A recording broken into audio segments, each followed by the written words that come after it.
Welcome back, artists. I'm Wyatt Paints, and today... It's time to do. Yep, I'm a giant nerd. Surprise, surprise. I've read the manga, watched the anime, played the card game.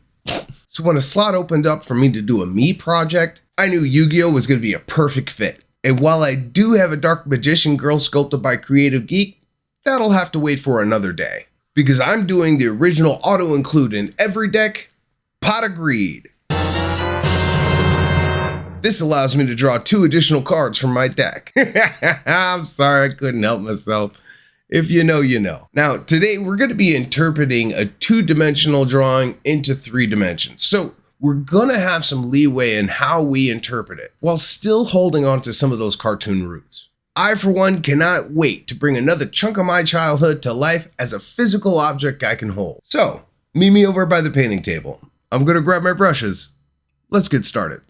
Taking a look at the pot, you'll immediately notice this is a very faithful reproduction, though the lips are toned down a bit, which I think is a good choice. The other thing you may notice is the large hole in the handle. This was necessary for proper drainage, but I hid it in the back, so it won't be a big deal to me. The most important thing to notice is the lack of support marks. With a smooth surface like this, even a single one will stick out like a sore thumb. And with no risk of removing details, we might as well get this cherry. So copious sanding was in order. But let's get to the painting, and our first color is Dragon Red. This was to base the gums and lips. Now, in general, when painting, best practice is to paint inside out, meaning starting from the hardest to reach places and then work your way outward. In that way, there's far less risk in overpainting in areas you've already done. So feel free to paint a bit messy here, but you still want to keep your paint thin for a smooth surface. Just get full coverage across the inner mouth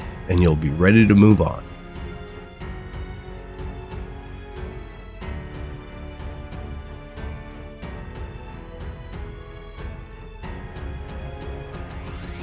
Looking good so far. Next up, hemp rope for those teeth. Now, one of the standout aspects of the Pot of Greed, besides drawing me 2 cards, is its gangly and unsettling grin. And since Smiley here has no hands to brush, I figure he needs some nasty choppers, so a rope brown is a good place to start. Now, keep your layers thin and do your best to get nice crisp lines along the gums. Also, if you can preserve some of that black between the teeth, great. But we're going to be doing shading like crazy later, so a bit of overspill here won't be the end of the world.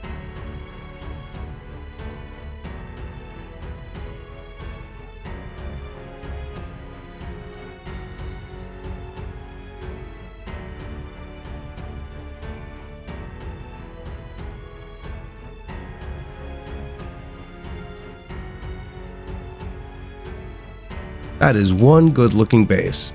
Now let's do some shading with light and red tone. Starting with the gums in red, I just want a simple all over wash. With a few drops of water thinning it down, I'm banking on this wash flowing more to the crevices on its own. Since the gums are so smooth, they won't need much shading, and I really don't want them to pull much attention from the teeth, so I'm going to leave them here. While the teeth received more targeted shading, focusing on separating each tooth. I really want each tooth to stand out alone, so I gave thick bars of shade between each one and dabbed in deep discoloration towards the roots. Since I want really strong shadows here, I'll need to do multiple applications. Don't try to get this deep of a shade in one go. It'll take a very long time to dry and add a nasty texture. After that dry time, I needed to do a bit of cleanup, knocking back some of the shadows. A bit of hemp rope to clean up the edges will help define the teeth, and then thin down some of the more assertive shading towards the gums.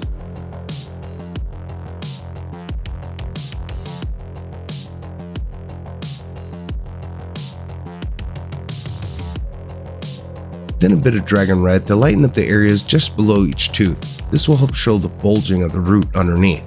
But like I said, I don't want the gums competing for attention here. So I'm going to leave the soft shading here sort of a buffer zone from the rest of the pot. I'll be sort of making a continuum of uneasiness from the creepy teeth and gums to the cool, smooth exterior.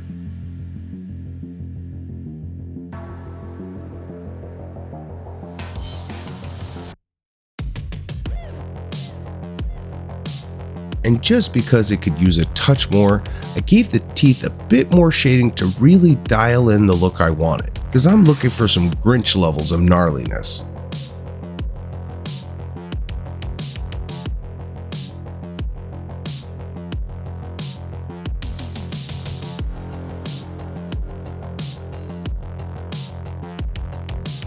As you can see, that extra time paid off, but we can take it a few steps further. So it's time to get skeleton bone into the mix for a highlight. Beginning at a 50-50 mix, I brighten up the teeth starting from the edge and slowly working my way towards the root. Building up the highlight here will give the impression that the only time these teeth get cleaned is biting into things. Two key things to be aware of here is, first, thin your paints a little bit more than usual. Having that extra bit of transparency will help this look like a very natural transition. And second, take into account the shape of each tooth as you highlight. If you think of each tooth like a little mountain, you want to paint up the slope of the mountain just from the edge side.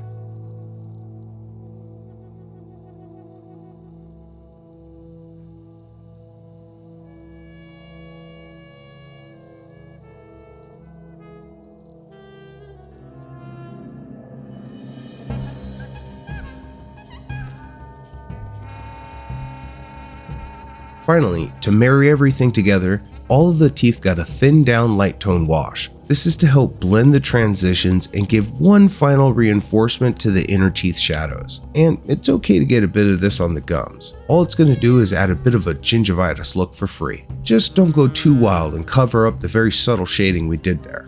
Now that is one impressive mouth. We totally threaded the needle when it comes to that creepy vibe I'm looking for. With the creepy smile in place, I figure it's a great time to take a moment to thank my subscribers over on Patreon. Every month, you all find a few bucks to sling old Wire's way, and I can't thank you enough. If you would like to join the Painting Pantheon, you'll find a link in my description below. And even if you don't plan on etching your name into the Painting Pantheon, you can join over 100 people showing the love for free. You'll get sneak peeks on upcoming projects and insights on what's going on in the studio. And if you don't want to deal with all that, you can support the channel right here on YouTube by doing what you're already doing. And heck, if you like how it turns out, maybe smash that like button. Regardless, I'm glad you're here. For now, let's get back to the pot of greed. What's that do again? It allows me to draw 2 cards from my deck.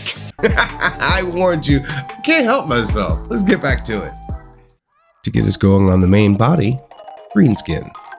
Now, we've got a lot of surface to cover, so it's time for the big boy brushes to come out and play. Swapping up will not only let us cover more area faster, it'll also be easier to keep it smooth. Just treat it as an overbrush and lay down a thin base of green. I'm not really concerning myself with painting the embellishments, those will be painted later, so don't worry about them and just have fun.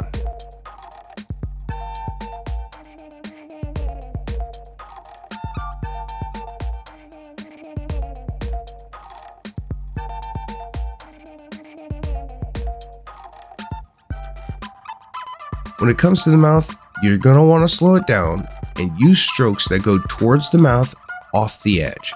If you maintain good brush control without overloading, you should end up with a nice crisp line without any overspill. But if you want, you can always throw down a mask to be extra sure.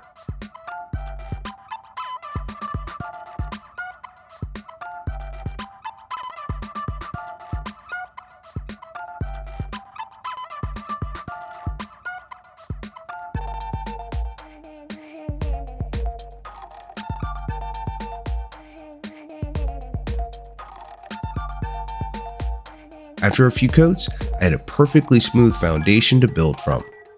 Now, to mess it all up with green tone. This might be hard to do because it looks so nice, but I need to get shading in all the major creases of the face, otherwise it'll end up looking very flat and not really readable from a distance. So my first step is tracing all of the major grooves that I want a heavy shading in. And since I'm going to be refining these later, I'm not bothering with trying to shape or blend them, just slap them down. And don't forget to line all of the detail filigree as well. It'll add a touch of lived-in grime.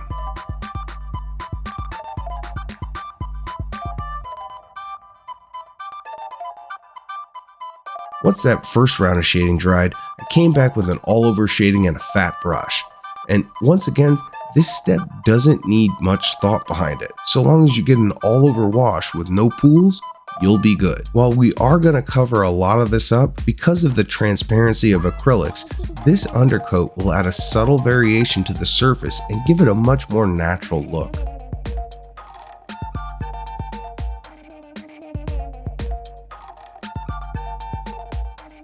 Once it was dry, it was looking nice and shiny, but pretty rough, which is what I was looking for. Now I want to knock back that shading by dry brushing green skin.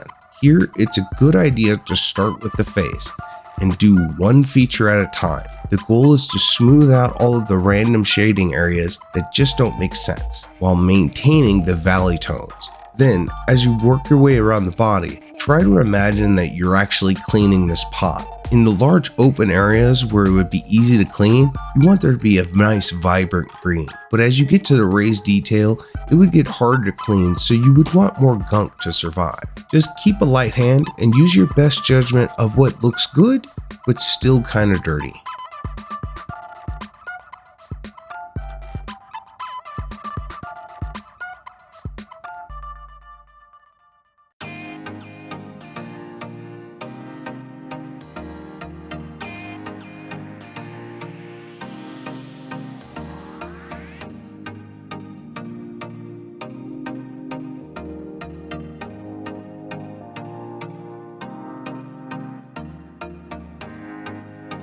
About here is where I called it.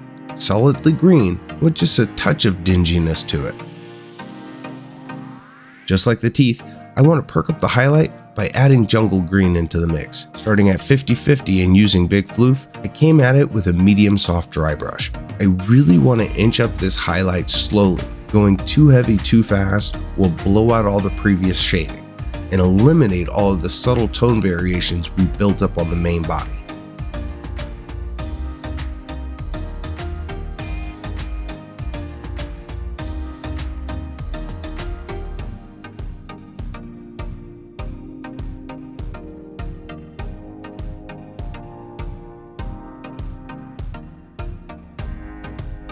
Keeping the highlight going with pure jungle green and a light dry brush pass across the face will bring out the peaks just a touch more.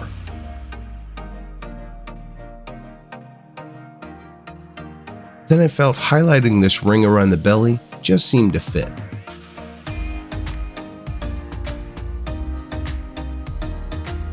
Then finally, I pulled out some fluorescent green. I put this on as a feather light dry brush just to add a little bit of something to it. Honestly, it's very hard to notice in normal light on top of green, but I feel it adds a bit of an ethereal vibe to it. And under a black light, this could be cool.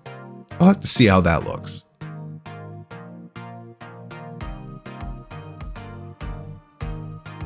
After this dried, it was safe to say that the green body was done. The eyes, on the other hand, had yet to be started, so each got a few slivers of dragon red to get them going. Just be sure to go slow here. Cleaning up red overspill would be a nightmare.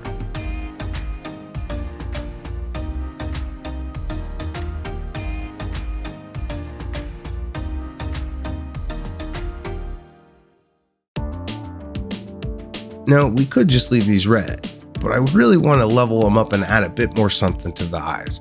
So the next step is going to be mythical orange. The idea here is to keep it within the boundaries of the red, so steady those hands. And overall, you're looking to cover about half of the total area.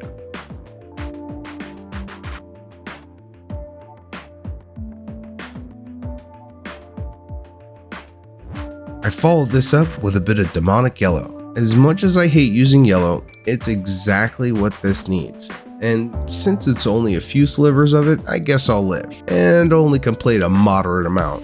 Blargity blarg blarg. Now, just like with the teeth, I used a thinned down red tone as a filter to help blend in the different layers and blur the edge between the red and the green. Just a simple one and done. Once dry, it was looking pretty fresh. Time for the work part. And doing the work today is a new color for the channel, Elven Armor. Now, all of the raised details need to be painted. And as much as I wish as there was a shortcut or a fast way to do this, there really isn't. And that's kind of the point of my painting philosophy. I want to keep the simple parts as simple as possible so that the parts that are hard can take the time they need. And here, since we're using a metallic, we're going to need to thin it down to get a nice smooth coat, which means we're also going to need multiple coats to get full coverage. Just put on a movie and get locked in. This is going to take sustained detail focus to get clean, crisp lines. If those lines aren't on point, it's going to drag the whole piece down. The best tips I can give you are use the cider brush wherever you can because it'll simulate using a bigger brush while still having really good edge control. Wait plenty of time between your coats. That way you don't pull up your previous coat with your new one. And change your stroke angle between coats. This way you get better coverage in fewer passes. Just don't switch stroke angles in a single pass. If you do, you'll be left with kind of a hodgepodge grain.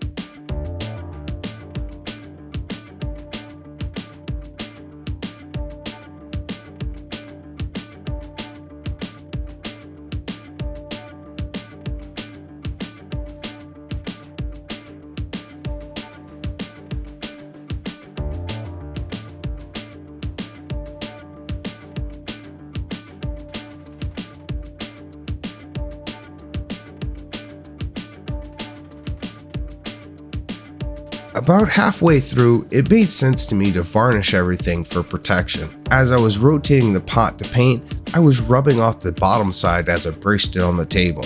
Now with the varnish, I have the peace of mind that my paint is protected.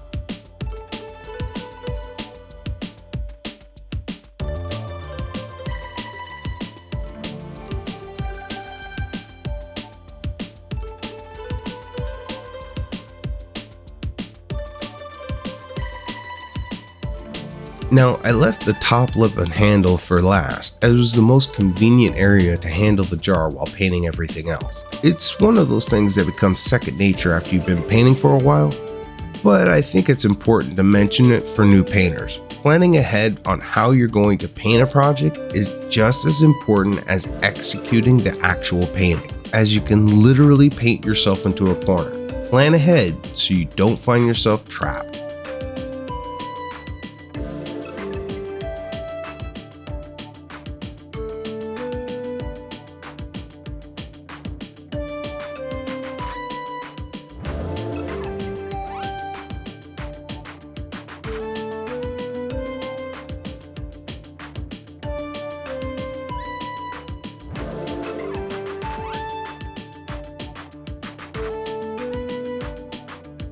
We're coming in on the final stretch, just one more detail to go.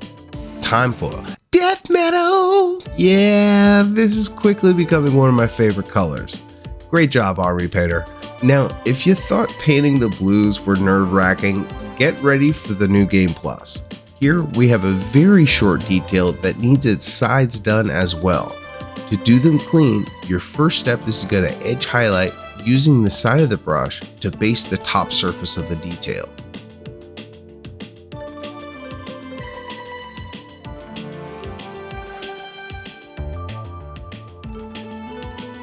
Then switch to the tip, laying parallel to the surface you want to paint, and push the tip up to the wall and slowly slide it along the edge. If you don't overload your brush, the paint should stick to the one side fairly easily. But be super diligent in watching your paint. Too much and it'll flood out on you and you will have a mess to clean up ASAP.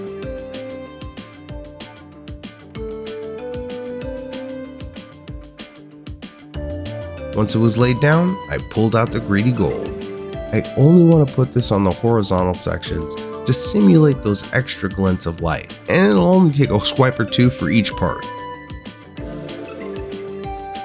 As I finished up the loop, I could see it was looking complete. So I varnished it up and called it done. And oh boy, did this turn out great. And you know what I really don't miss? The over to the top lifts. This is a perfect amount of creepy and a great conversation starter, even if they didn't know it was a pot of great.